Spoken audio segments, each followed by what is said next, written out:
Hey, good morning, everyone. Welcome to the stream.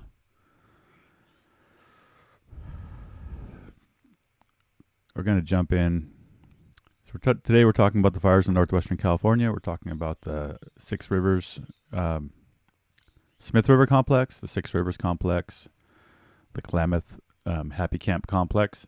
A little bit about fires down around High on Palm. So good morning and welcome.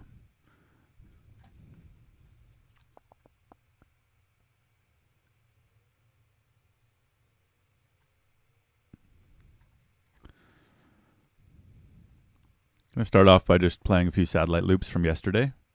Yesterday was pretty clear across the entire area, northwestern California, and smoke packed in the canyons and kind of lifted out in the evening.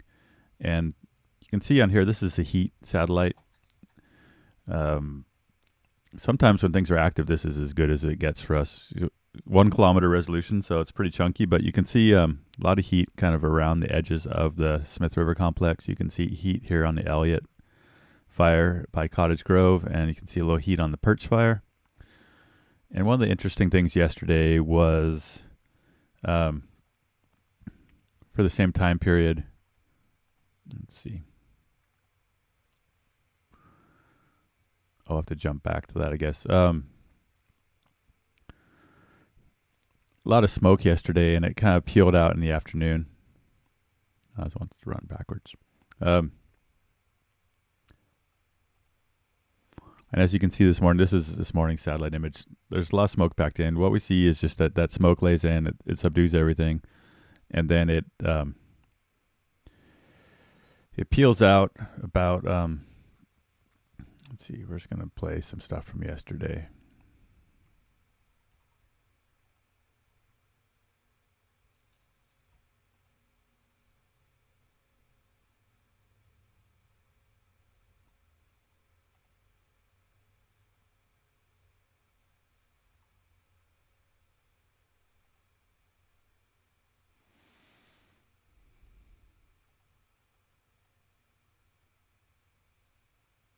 For some reason, this wants to play in reverse. Here we go. So just looking at a loop from yesterday into the night, and we can see here is that yesterday it was clear, and then in the morning there's just a lot of smoke packed in the canyons here. And then over the course of the day, it lifts out, and you start to see a header pop up here on the Smith River Complex. And this is pretty typical of what we see when we've got fairly stable air. It's just that the smoke packs in, it really changes kind of the local microclimate and subdues the fires. And then at some point in the day, that scours out. So that's going to change today. There's a forecast for us to get a bit of a red flag warning. Sorry, this is not what I wanted to show you.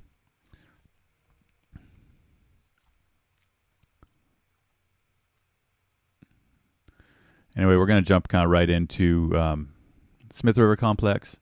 We did get some intel last night. They're still having problems with the infrared planes, so we were able to get infrared for the Six Rivers Complex, not the Klamath National Forest Complex, and not Smith River Complex. So we'll take what we can get. What that means is we got satellite heat data here. And that data shows that the fire continued to kind of march downhill towards Gasquet. This is where the fire was yesterday. And so on the heat satellite here, you can see it moved another about a half mile down into the bottom of the canyon here.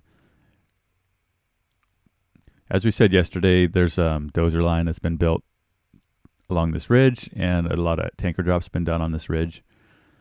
The problem today with the forecast is just that we're forecast to get strong chance of lightning in the afternoon for a good portion of this area and the Klamath.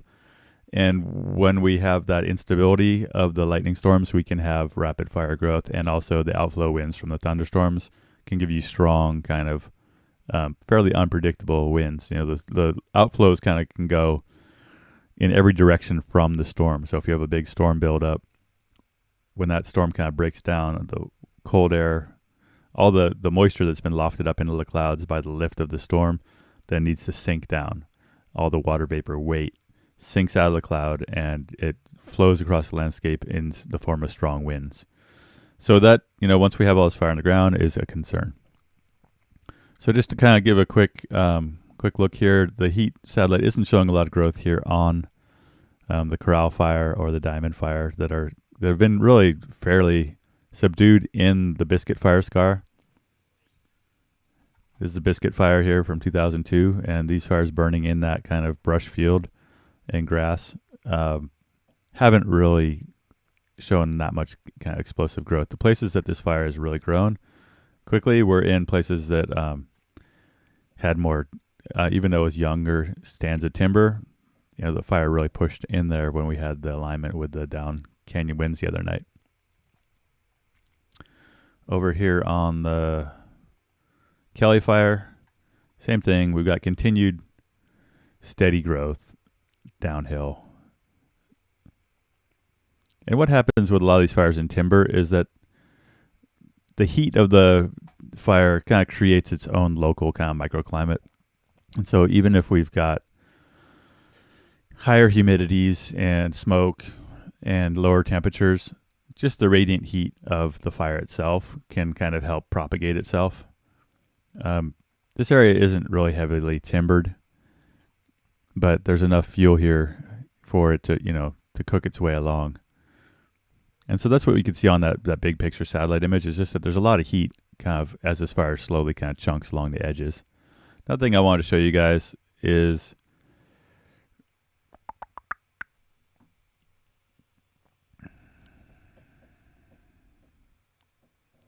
we've got a couple images here.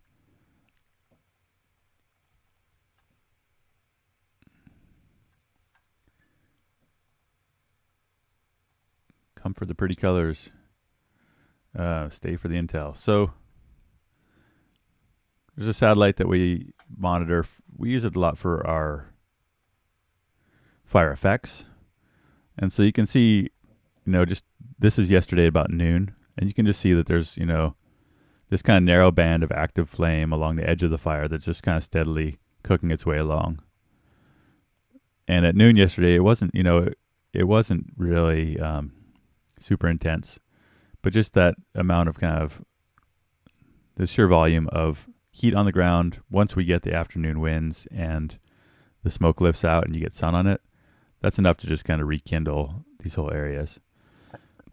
What we like about these images is that you can see through the smoke, and you can see that, there's places here on the fire where, sorry, it's a lot of juggling layers here.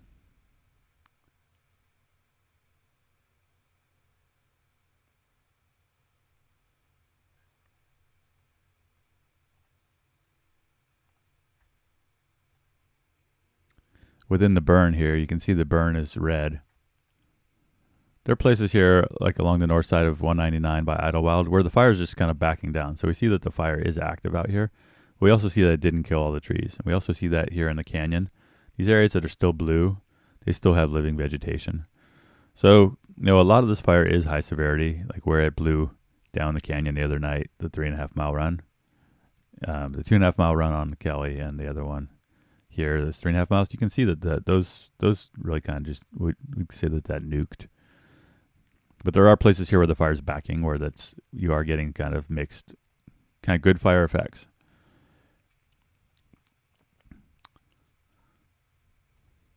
So that's pretty much our intel for this fire. We didn't see a lot of spread when you look at the heat overlay.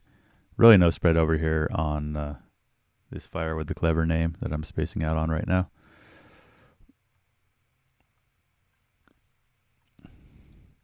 So no fresh intel beyond the satellite there. What we do have fresh intel on is a Six Rivers complex.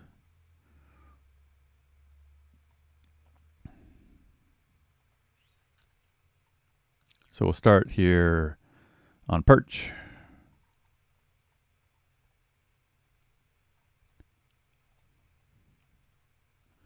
And Brian Stevens made me a pretty great overlay here with all kinds of info. So we'll turn on perch and see where we can go. So for the perch fire, what we see here is perch. If you look at the white line is where it was in our previous mapping. So it's kind of back down canyon and made a slope-driven run up out of Perch Creek to the north. It kind of made a downhill run where it rolled out and burned back up the next drainage south. And we've got some new growth on spots out in Somas Creek. So we've got the Perch fire, then burning within the 2006 Somas fire, and then on the backside here we've got the 2013 Butler fire.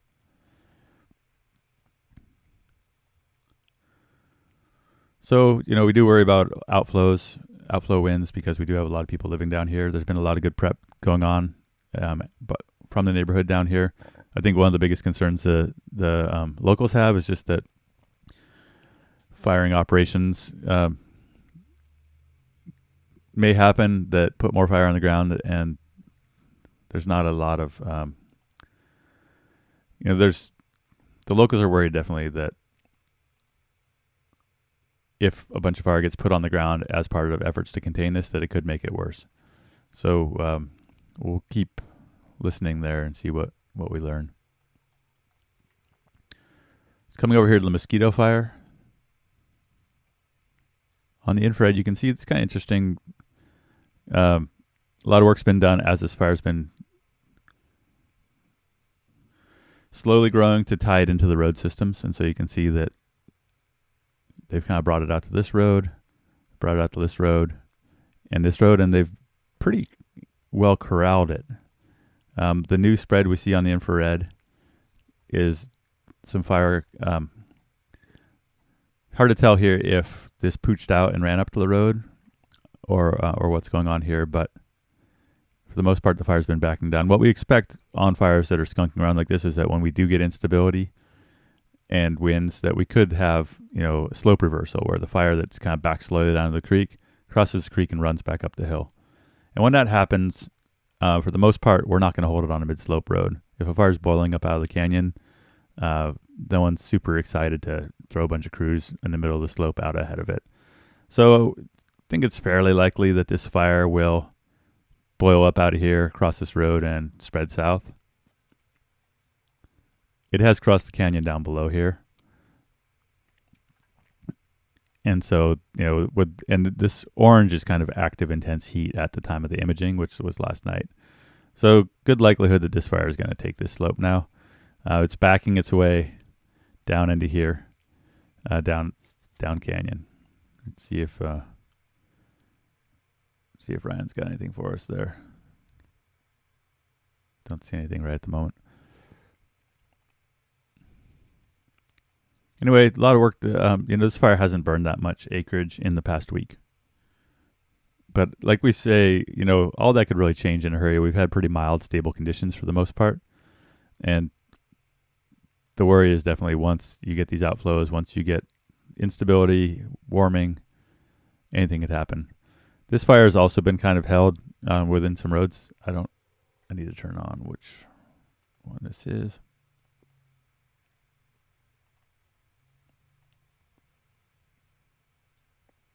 I think it's the Bluff. You can see a firing operation here on the west side of Bluff to tie the fire into the road system.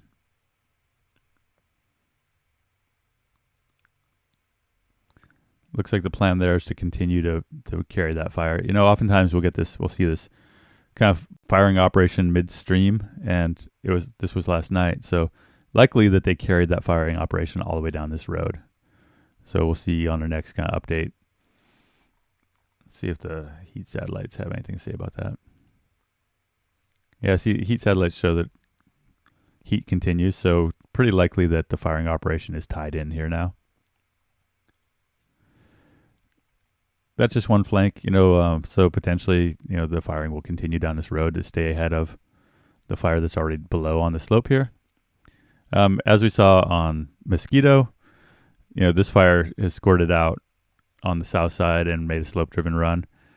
Potentially they could continue firing out ahead of it, but it's all, this kind of game of like, do we get the firing done here before the fire gets to us, or are we going to have a blow up in the afternoon? We know that in this country we've got potential when you've got a wind that aligns with a slope for the fire to run miles. So, like we've been talking about,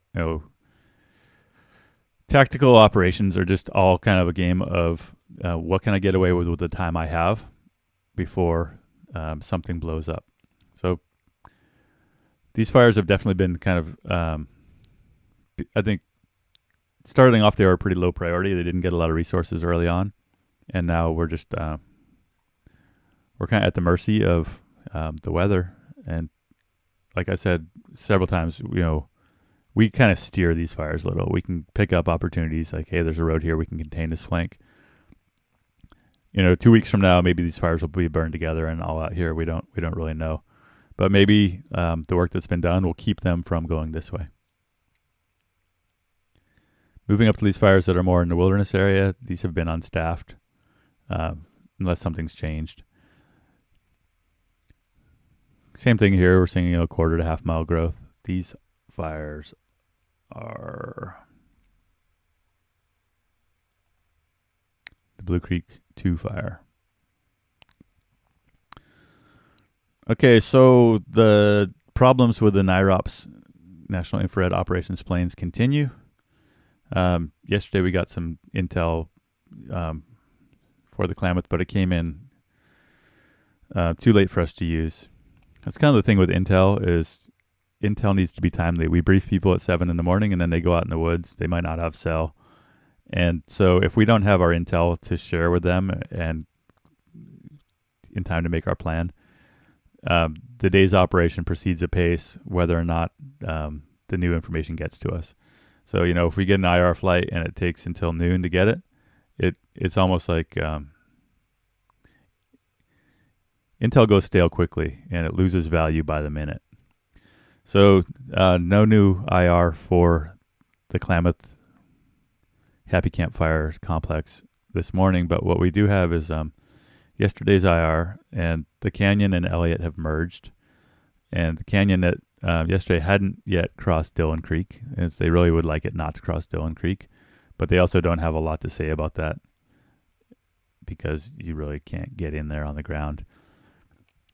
So we're not seeing a lot of rapid spread. I'm going to jump, after we do an overview on these fires, I'll jump to the ops map so we can see kind of where line construction is happening. Up river of the Canyon and Elliott, and we're south of Happy Camp here, between Happy Camp and Orleans.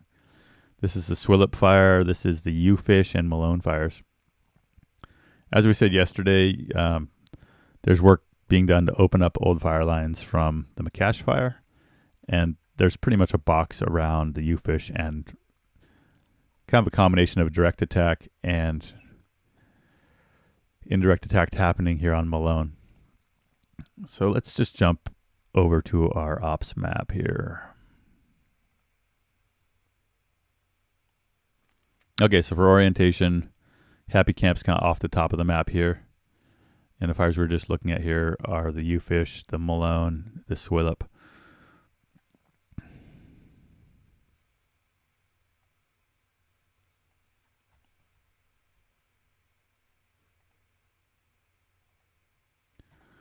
So here on the U-Fish, you can see that these are new dozer lines that have opened up old McCash fire dozer lines. On the Malone, there's dozer line. There's a road that's been prepped and hand line that's been prepped on the north side there. And on the south side, we've got new dozer line and a prepped road. So Malone is somewhat contained, but as we've said many times, until this fire line around the Malone is fired and tied in, anything could happen. If we get winds or anything, if the fire kind of is established in this drainage and makes a run up the ridge, the U-Fish and Malone will just be one fire at some point. But we can see that, we're about 11 days into this lightning bust, and a lot of this work started early on. and we just didn't get it because of information flow and the mapping crews being overwhelmed, etc. Like, it takes a while for all this stuff to kind of start to trickle in, and maybe the dozer boss slept in the dirt for 3 days and then came into fire camp with a paper map or a GPS track that we could get a hold of at the fire. So that's the reality of information flow in this country. You don't often have cell phones. Things we take for granted elsewhere, like, I'll just upload my my track log once I get back to my truck. That doesn't necessarily happen when you're in a Klamath. So this is what we talk about: indirect attack. Can't fight the U-fish directly, so we build a box. Over here on Swillop, on the east side of the Klamath, these squiggly brown lines are historic dozer lines, and then the black is the new dozer lines. And so there's some dozer line up here on the north end of Swillop, and over here, and there's a road to prep in between. So I think, the hope is that they could potentially keep this fire from moving out to the northwest. When you get down on Elliott, there's some planned dozer line around a private end holding here. You can see all the old dozer line, the pony fire, and when we get back in the other program, we'll look at that. So there's some planned dozer line down here around this bowl. With the fire being established in the bottom here, it hasn't crossed the creek, but you kind of wonder, like, well, why bother with that ridge? And so even though it's planned, it doesn't mean they're necessarily going to execute it, because it's likely that if this fire crosses the creek, it's going to be on both sides of the dozer line anyway. But anyway, there's a plan to open up some of this old dozer line.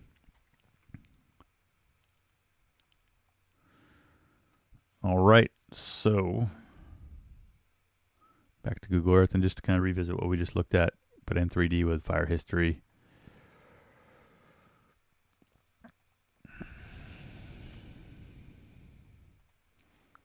So U-fish here is burning in 1987 burn. Malone's burning in a 1987 burn. But it's got the frying pan and the Macash kind of containing it. So both these fires are fairly contained by the Macash fire. Same with this fire, even if it crossed the river, it's not going anywhere. It's got a 2021 burn. Up here we got a 2017 burn. So as we've said many times, and we'll say every day, I'm sure, other large fires contain new fires. Definitely the worry, I think, on the canyon is just that this 2008 mill fire, it's been long enough that there's plenty of fuel for this fire if it crosses to become established and run. And the mill was a large fire, but we've got just a lot of contiguous fuel. And as we've said before, but you might not have heard, the mosquito fire, the bluff fire, the big concern with these red areas are not fires. These are historic fires that burned in the 1917, 1918, 1927. So when we look at the whole kind of landscape scale here, this is a large 150,000 acre chunk without recent fire history. And so these fires have different concerns than if they were burning over here and had a 5,000 acre puzzle piece.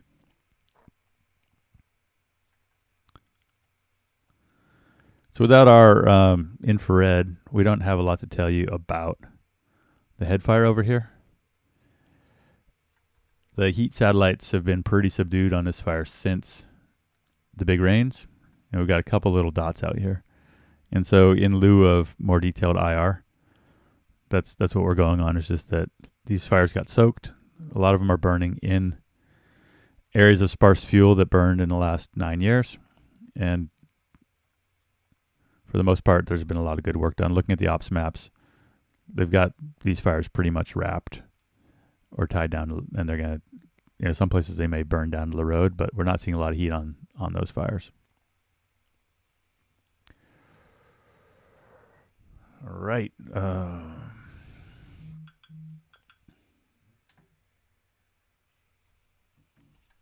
Jump back in the live stream here. Lots of comments.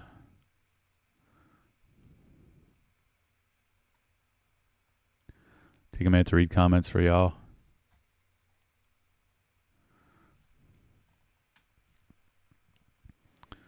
Someone says, "What's up with the Fires plane? Bad time to be out of service."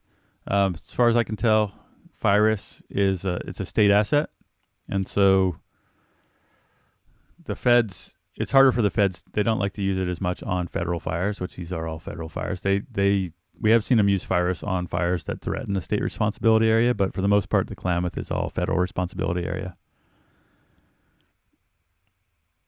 But yeah, it's the infrared stuff's a real fiasco. They've got I got some information yesterday. I think the feds don't have their own 2 planes anymore. They've got 2 contract planes and a military plane. The contract planes have been having a lot of problems, and so we're not getting intel.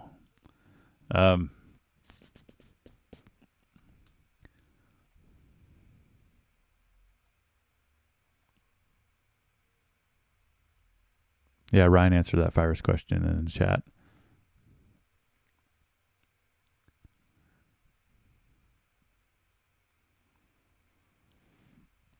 All right. Well, thanks for all the comments. That's about all we got for intel this morning. Got to jump onto something else, but appreciate everyone checking in, and feel free to send us if you got information or videos or photos you want to share that we could use on the broadcast. We'd love to have them. If you get a hold of us through the email on thelookout.org, we can send you a Dropbox link. Also wanted to let you know you can buy merch on the lookout.org. Get your Lookout t-shirts, Lookout hats, Lookout stickers. Helps us pay the bills. And Barack Obama's got a comment on here. Much cooler this year. Newsom must be mad. All right. We'll end with that.